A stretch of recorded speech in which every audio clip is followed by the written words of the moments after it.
Morning Talk with Siki Mgabadeli.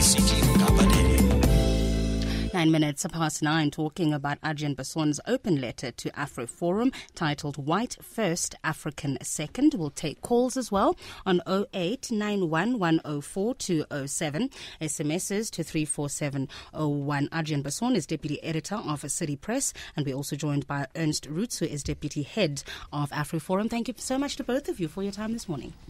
Morning, Sigi. Morning, thank you very much. Adrian, let me start with you and maybe just tell us what compelled you to write this open letter in the first place. Thank you, yes. Sigi, I am an Afrikaner. I'm a white Afrikaans-speaking person living in South Africa. And I'm a journalist, and I've been following the activities of AfroForum for a while, and specifically then their case against Julius Malema in the Equality Court. After the judgment came out, I carefully read it, and there was something in the judgment that quite upset me, where Judge Lamont referred to minorities and defined minorities in the very narrow sense of numeracy, where he says a minority group is just a group that is in numerical terms smaller than the majority of the country, and that kind of groups needs protection against the majority. We then, City Press newspaper then interviewed Kali Kriel, the CEO of AfroForum, and in the interview Kali said that he regards himself as an African with a light complexion. And I was very interested in his interview, and I read it and I thought, and there was something in me that said, well, I don't identify with this because I'm also an Afrikaner, I'm in Africa, but I don't feel like this. I don't feel like a constant victim. I don't feel like part of this small minority group that is constantly being oppressed by the majority, that can't express myself in cultural terms, in language terms, in economic terms. And yes, that's what really lied behind me penning this letter, because I was getting concerned about the leitmotif of AfroForum's message, which is really one of victimhood in my experience. In your experience, all right. We'll find out from Ernst if that is indeed the case.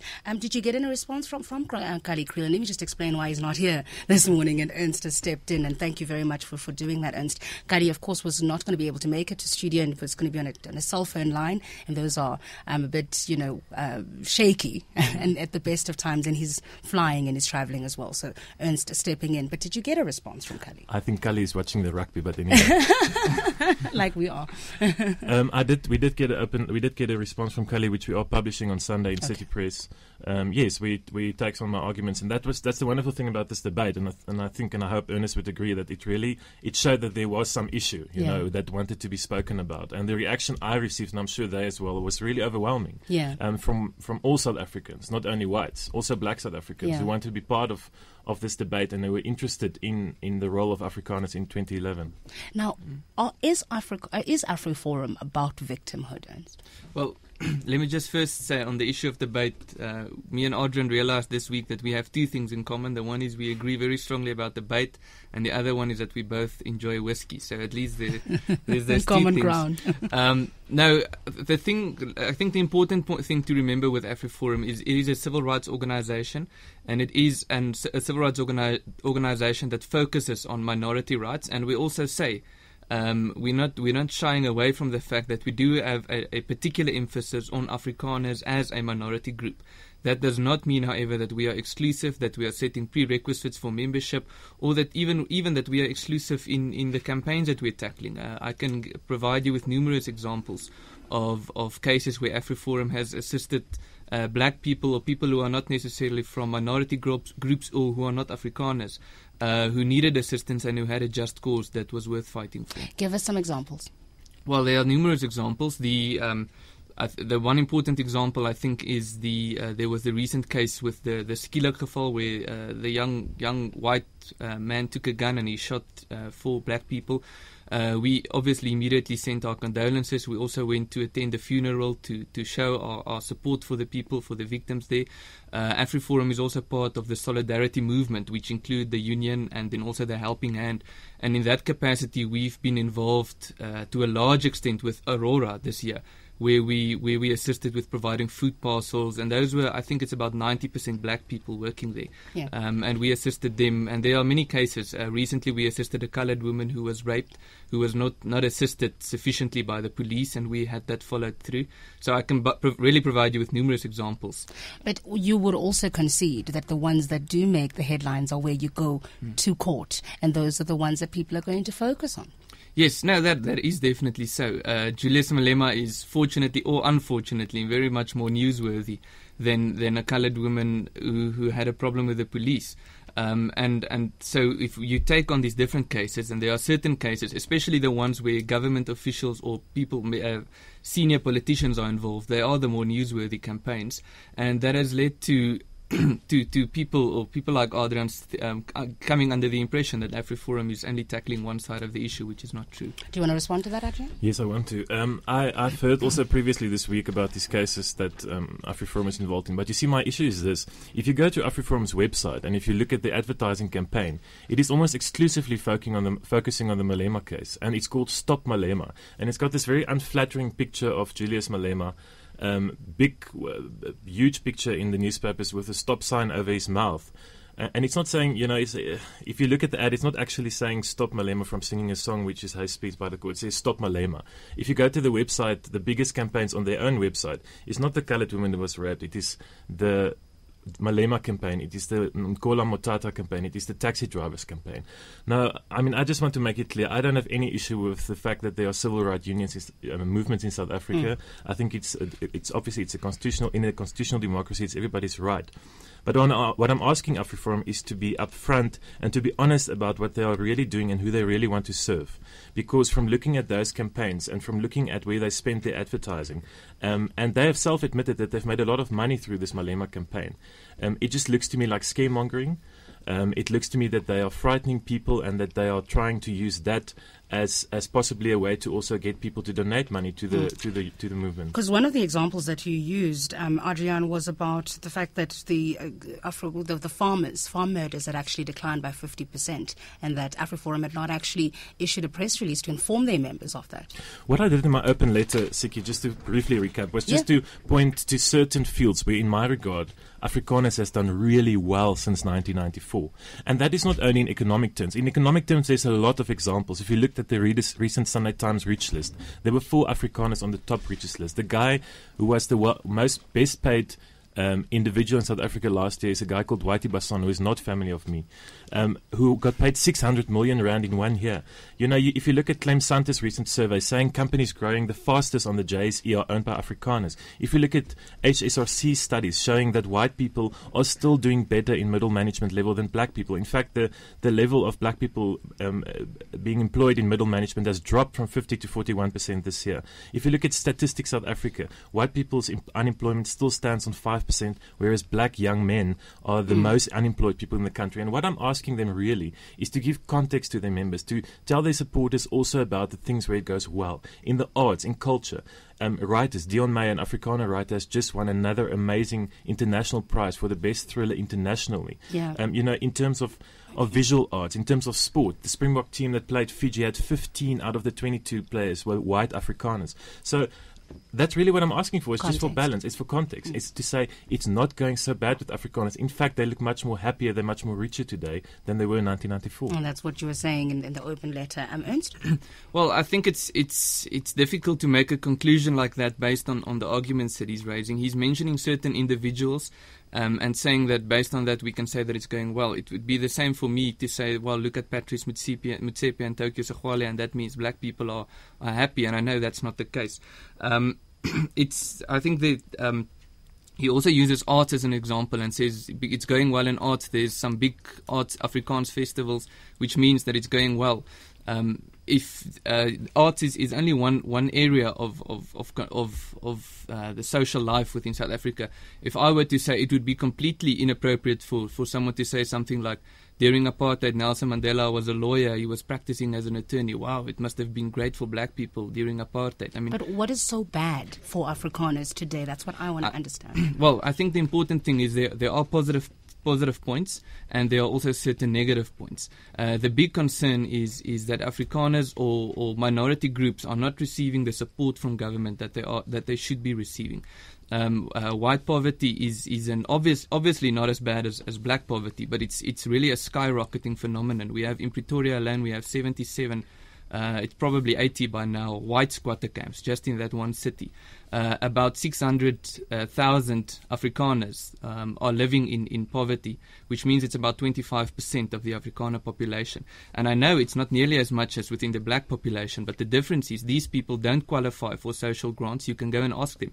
They would stand in the queues or for medical grants, and they would say, I was standing in the queue, and then when I reached the front of the queue, they said to me, sorry, you don't qualify for a social grant. So it's people who are really in need of assistance, but who are receiving a blind eye from government. And that's what organizations such as ourselves need to address. Recently, Afrikaner families, and I cannot remember the name of the suburbs, were given RDP houses. So what I want to understand is, why do they feel that they are not being looked after by government when they are in the poverty trap? Well, there was only one example in the last how many years. Jacob Zuma, people can say Jacob Zuma, he visited the white squatter camp. I think it was about 2 or 3 years ago. Yes, that's true. He was there. He visited the squatter camp. He handed out 40 food coupons, and then he left, and then there was no further assistance. He made promises. He said, we're going to address this. We must treat you equally.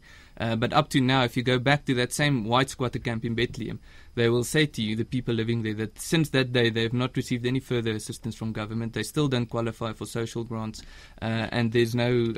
But there are many black people who are today protesting, sitting in Tembisa. We've had a huge surge in service delivery protests, black people saying that government has not given them assistance. So it's not an exclusively Afrikaner phenomenon. I agree with you completely. Yeah. And I think that's why people need to raise the concerns about white people and about black people who are experiencing problems. On many areas we're experiencing the same problems, but then also, unfortunately, there are areas where we're experiencing different problems, and I think those areas especially need to be addressed. You wanted to say something, Archie?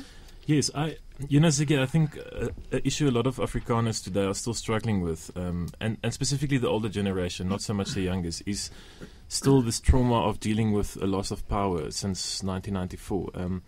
For 40 plus years, Afrikaners was a small minority group on who most of government budget was spent. Afrikaners were privileged enormously in terms of culture, in terms of sport, in terms of the economy. After 1994, the government had to start spending their budget on the majority of people as well. Decent houses were provided, water facilities, schools. And I think a lot of people probably still struggling to get used to that and feel a loss of power, and coupled with that a loss of quality maybe of life. And what Aaron's was saying is that minority groups, and specifically Afrikaners, are not receiving the support from government. I want to ask him, what support does he want from government? Because if for example, at City Press, where I'm an assistant editor and we have journalists, if we investigate corruption or if we investigate service delivery, we don't look at race. It's not an issue about the whites or the blacks. Crime is out of hand in this country. Crime is a problem. If we need to address crime, let's address crime, not white crime or black crime. If we need to address housing problems and RDP and food parcels and those kind of things, why need to racialize it? It's not an issue about race. In the old days, the government actually supported the arts, for example. And I think if you speak to white or Afrikaans artists today and playwrights, they will tell you that it's going better today, because in those days you were in such a cozy job. You were actually giving a salary as an artist every month, and you could just do your play every year. Now people like Dion Opperman, the playwright, is setting an example of becoming an entrepreneur, of actually being forced to make money, and he's much more, those kind of people are doing much better today. The quality of the art has improved.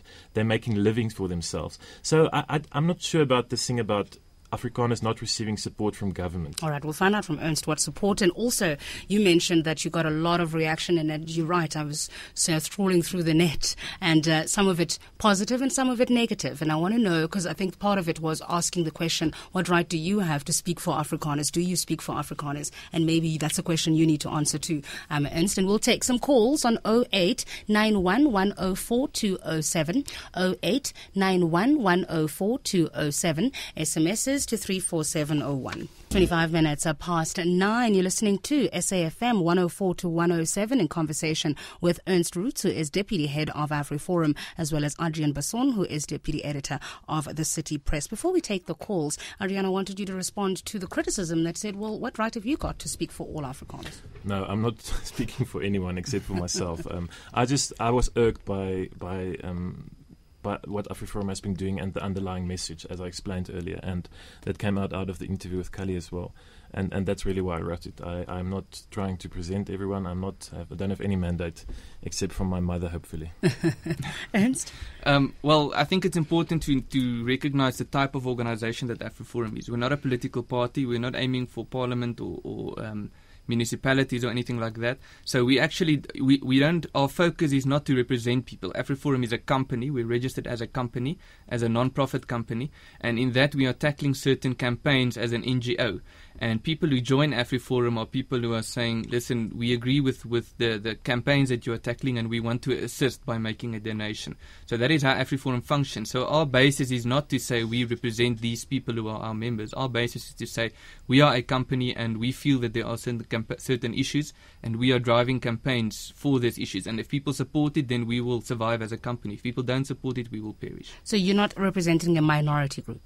We're not representing a minority group, no, but we are focusing on the protection of minority rights. You can almost compare AfriForum to the type of organization that Greenpeace is in America. It's a non-governmental organization. It's a sort of a company that drives certain campaigns and people are supporting by way of donation. And how do you describe minorities? Is it numerical, as Arjan was saying? Well, minorities is a complex concept. It's almost like describing an Afrikaner. It's not as easy as it sounds. But I think from AfriForum side, our stance is you can't just say that because they are wealthy people living in that group, they don't qualify for a minority or they are very powerful. The important thing when it comes to minority is, unfortunately, numbers. And the reason I say numbers is important because we live in a democracy where we have one man, one vote, and where the majority decide what's happening. And our approach, that's actually the foundation on which AfriForum is built, is to say we support democracy, we support the constitution, and we say the test for a healthy, functioning democracy is the question if minority groups are being supported. And if minority groups are feeling welcome and they feel like they are protected and they feel like they are supported, then we have a healthy democracy. If minority groups feel like they're not welcome, then democracy is not healthy. Now, Arjan wanted to know what support you wanted from government, and I'm going to link it to an SMS from Elise that says, this man is telling lies. I am white and I receive a grant. Stop complaining. Can you respond to that? Yes, sorry, I just had to pick up a file here. I brought a file with me. I'm going to give one to Adrian. It's a file about white poverty, and the stories about the people who are not receiving grants are in there, and the names and the photos. Let me give you 4 examples of people not benefiting. We've mentioned the poverty one. The other one, I myself was there. I witnessed it with my own eyes on a particular university. In the BCom faculty, where they say to students, listen, we're providing extra classes for this lecture, or for this class. If you need assistance, come to this extra class. But the policy of the extra classes was blacks only. And I was there. There was a white student lady who went to the class, and when she entered the door, they said to her, sorry, you can't attend this class. And it's just an extra class to help you with assistance to understand the work better. That's one example. Another example is, unfortunately, the affirmative action policy. We're saying there must be a policy to address inequalities, and there must be a policy that has a focus on training and so forth. But if you look at our affirmative action policy and you look at what's happening on ground level, the effect thereof is that a white person living in a squatter camp is viewed as advantaged, while the son of Patrice Motsepe is viewed as disadvantaged. So if they apply for the same job, the policy would say, Mr. Motsepe is disadvantaged, we need to assist him, and this man coming from Danville or from the squatter camp, he's advantaged, he needs to be taken back. That's another example. Then the last example I want to give, there are more, but I think the important thing also is the very controversial issue of farmer tax. We know it's a phenomenon, we know it's a concern in South Africa, but up to this very date, our government has refused to declare it a priority crime. They've refused to even acknowledge that it is a big concern. The only thing that we're hearing from the ruling party is inaccurate statistics and political slandering on the issue of farm murders. I recently even heard, I was in a debate with the ANC Youth League, and the one spokesperson said to me, why are you complaining about the farmers who are being murdered? What are they doing there in the first place? Now, that's not how you build a democracy. Adrian? Yes, I'm going to try and going to respond as quick as possible. Yeah, but I've got headlines. On farmer tax, I was on another radio station the other evening, and a guy phoned in very passionately, because that's one of the points I make in my article, is that AfriForum doesn't reflect to its members when things improve. And this guy was phoning in about farm attacks very passionately, and he was saying, there's all these farm attacks. So I asked him, how many farm attacks do you think there are per year in South Africa last year? And he said thousands. And I said, there were 33. And he said, 33,000. I said, no, 33. And that's 33 too much. I do not want to defend any crime. Any crime is horrible and should not happen. But the point is, the Transvaal Agricultural Union released a statement recently saying that farm attacks went down from about 70 the previous financial year to 33 incidents in 1 year. That is good news in my books. That is an improvement. That is praising someone who's doing something right somewhere. If you look at the research into farm attacks by institutions like the Institute for Security Studies, the results are always, by and large, that most farm attacks are driven by greed. It's robberies. It's common robberies. It takes place on farms because they are out of town, it's dark, it's deserted. So what my issue is racializing it again, racializing a crime, trying to present it as some kind of genocide or attack on the Afrikaner. Just quickly on minority rights, I was looking for a definition of minorities this whole week, and I found a group called the Minority Rights Group International, which looks like a very legitimate organization accepted by the United Nations. And how they describe minorities or define it is firstly a disadvantaged ethnic, national, religious, linguistic or cultural group or in smaller in numbers than the rest of population.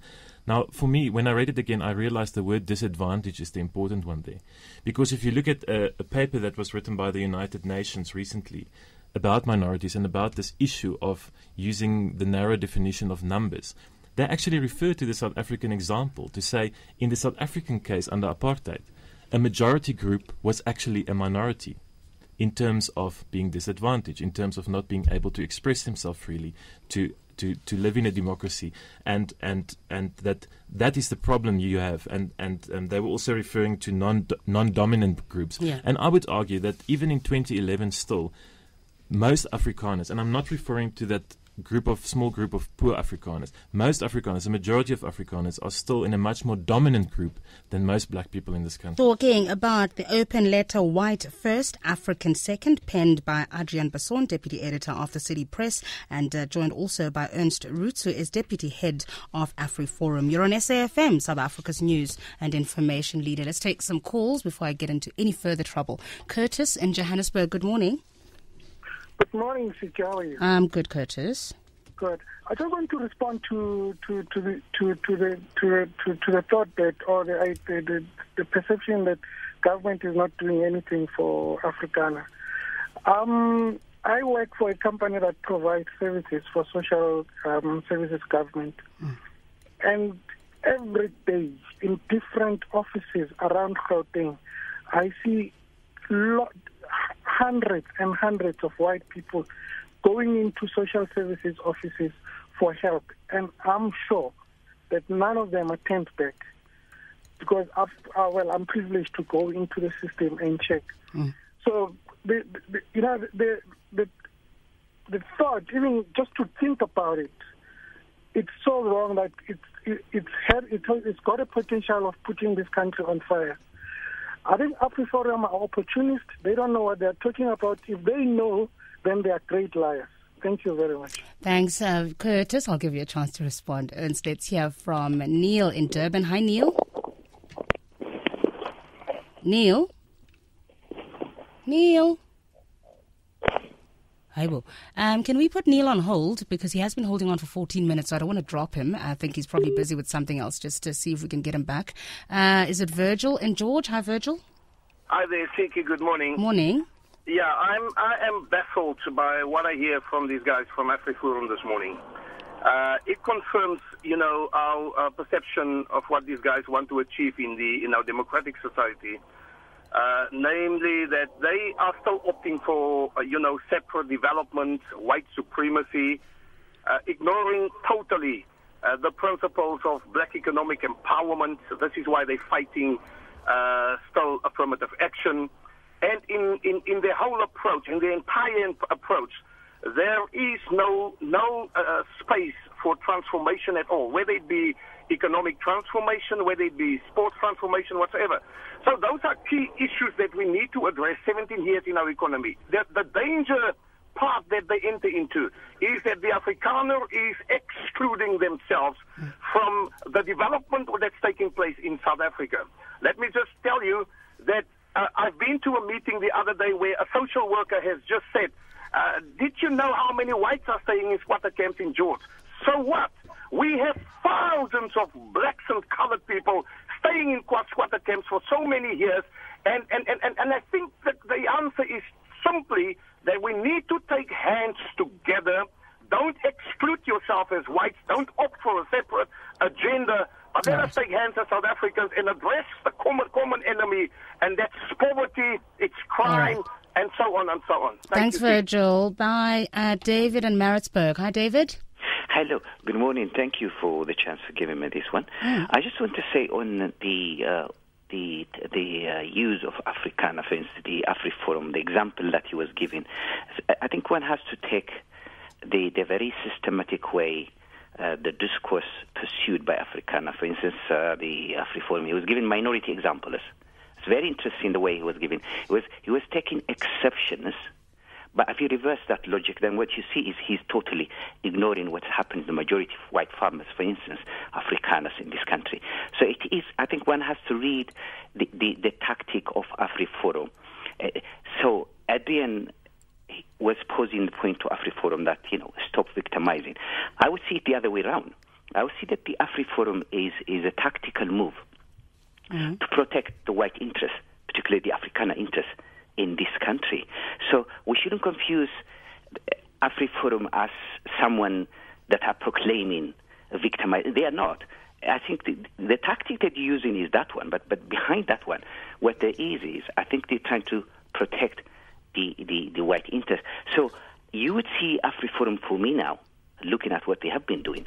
It's almost the same like what the Broederbond was, but this Broederbond is a 21st century post-apartheid Broederbond. So it has adapted itself to the new situation of South Africa, and it's trying to exploit the democratic dispensation in this country. But Adrian Basson was, in a way, trying to tell them they are on a thin ice, because if they think they're going to use the democratic dispensation, they are fooling themselves. That wouldn't go for the long term. Okay. This is a short-term plan. And Adrian Basson's point, I think, is he's trying to tell them that you're walking on a thin ice here, because this is a country with majority blacks. So the best strategy for them in the long run is to live like other people in peace and then to adapt to that situation. Okay. So I would say AfriForum is the 21st century post-apartheid Broederbond. Thank you very much. Thanks, David. And Balenhle in Durban. Hi, Balenhle. Hi, Siki. I think just broadly I want to say something, because we can go into this, he said he did and whatever. But I think what my point to make today is that we don't have to win every single battle to win the war. And that goes for across the board. All these court cases that are coming to all the way up to the Constitutional Court, costing millions of rands, money that could be spent far more beneficially to benefit communities, education, housing, whatever you want to put it into. Stop wasting money to win little battles.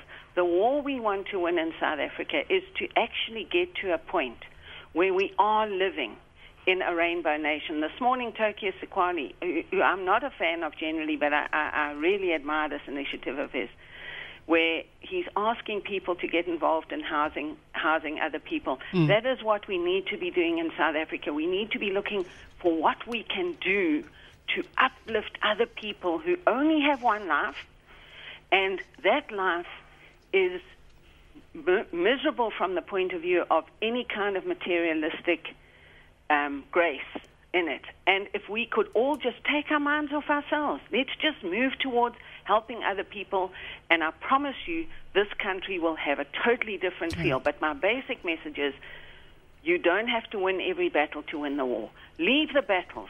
Let's keep the war in mind. We want to win the battle. We want to be a great country that leads the world in changing things and in growing every person in this country to a place where they can live a reasonable lifestyle. All Come right. on, man, South Africa. Let's do this thing, man. Thanks, Mbalenhle. SMSs, and I must give my guests a chance to respond before we take more calls.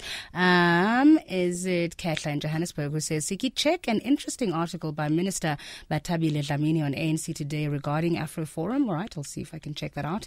Abel says, your guest benefited handsomely from apartheid and has therefore no moral authority to lecture us about human rights. Ziko Zwane in Sibukeng says, one should remember that Kali Kriel of this Broederbond is the very grandson of the former apartheid defense minister Hernus Kriel. Look, Ziko, he's not here to defend himself, but I'll check with Ernst if that is indeed the truth, if he does know at all. Marie says, AfriForum, very important. ANC government, very arrogant.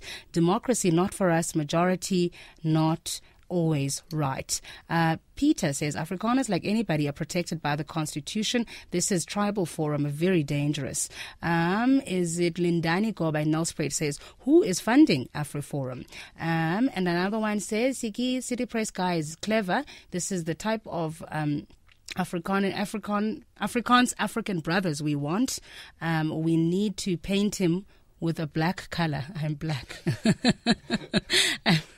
AfriForum guy is narrow-minded. Someone says, where can we write for AfriForum assistance? And another one says, there's a huge number of black people who do not qualify for RDP and are still waiting. Hence, this is very dangerous. It must be stopped. Lindell says, educated minorities are targeted by uneducated majorities in both communist and capitalist cultures, e.g. Afrikaners, Tamils and Tibetans. And another one says, please, journalists don't see black or white, but our government does. Temba in PE says, these people want Afrikaners to be treated special. They are a bunch of whiners. And Pei in Cape Town says, what is AfriForum's stand on Orania? If we can scroll up, thank you. Paul says they not only represent Afrikaners, but most sensible people. And is it Mandine King? Says, I'm so glad someone has brought the hypocrisy of AfriForum to light. David says, stop Malema now. Siki, can you please ask the AfriForum this question? Stop Malema from what? Linda in Bloom says, Green Group is not a racial organization. Were you protecting the minority by not speaking up against Darren Scott? And another one says, Broederbond started in the same manner, so as Ingata, it must be stopped. And another one says, is it Asaria, says, that young man does not respect the status of our president. And Gosenya says it's a fact. Whites are marginalized, sadly. And Jab says AfriForum's agenda is racist. And what sort of whims feel threatened by a song? Okay. And another one says many black people also do not qualify for social grants for various reasons. So lots of SMSs. I have to give my guests a chance to respond before I go further into taking any more calls. But let's respond to what we've got so far, the calls and the SMSs. And I'll start with you, Ernst. Thank you. There's been so many questions. I'm going to try to answer the important ones. The one, I think there was an issue about AfriForum using exceptions and stating it as if it's the rule. I said in the beginning that I used the number of saying that poverty is 25%, so I gave the official statistics. And it's the same with farm murders. Sorry.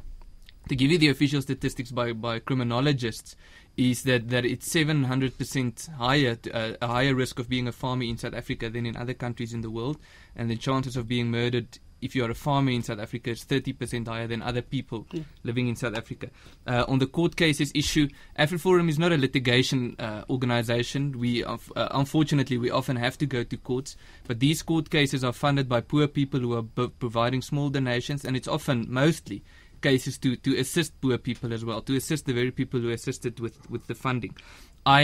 I've known Kali for quite a while. I think I would have known if his grandfather was a minister. I've never heard anything like that, but I can't say for sure. And where can we write for assistance? AfriForum, I think the generic email is afriforum@afriforum.co.za. And then also, I think there's been so many questions, I can't answer them all, but I'm also on Twitter, so if people ask me questions on Twitter, I will answer them personally. Now, there was the one question that said, we want to stop Malema. Stop him from what? Well, we want to stop Malema from making polarizing statements, from inciting racial frustration or racial hatred in South Africa, and from arguing that he has a right to say that white people are dogs who must be shot. Alia? Look, I mean, on the court case, obviously we must all respect the judgment in that case by Judge Lamont. The case will definitely be taken on appeal, and let's see what happens. I think it's going to be a fascinating trial when we reach the Constitutional Court. One of the issues that I posed in my letter to Kali is also the following. If you look at AfriForum's Civil Rights Manifest, one of their rules or one of their statements there is that settlements are always preferential to getting a court judgment. Now, during the Malema case, the judge was really pushing for a settlement. Yeah, I sat in court, and there was constant discussion. I also know for a fact that at some stage, AfriForum's lawyer approached the ANC and asked if there's a way to settle this case. So I still think, I mean, I would prefer, and I don't know what Aaron thinks about it, but I think these kind of debates really should be resolved around a very big table with a lot of people sitting there talking about these things. Preferably with a chop and a beer in their hands.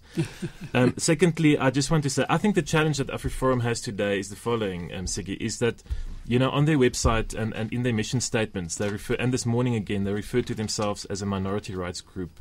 On another show we participated in this week, Ernst was also on, and he said that they are not an exclusive minority rights group. From looking at them and from listening to what people out there think about them and perceive about them, rightly or wrongly, they are perceived as a minority Afrikaner white group presenting the rights of Afrikaner white people. If they want to be that exclusively, then they must say that, and they can be that. There's space for organizations like that. What I'm hearing is that they don't want to be that. And I would like to see them helping other organizations with the same kind of struggles in South Africa today. There's a lot of organizations like Abaglala Mjondolo. There's the Landless People's Movement. Those people have the same kind of struggles that he's been talking about this morning. Getting grants, getting housing, getting access to government funding. Why don't they take hands with those organizations? Why don't they work together with these groups? Irrespective of race, irrespective of language, because the poor in South Africa has the same kind of struggles. So I think that is really the challenge to AfriForum today, to prove themselves in that regard.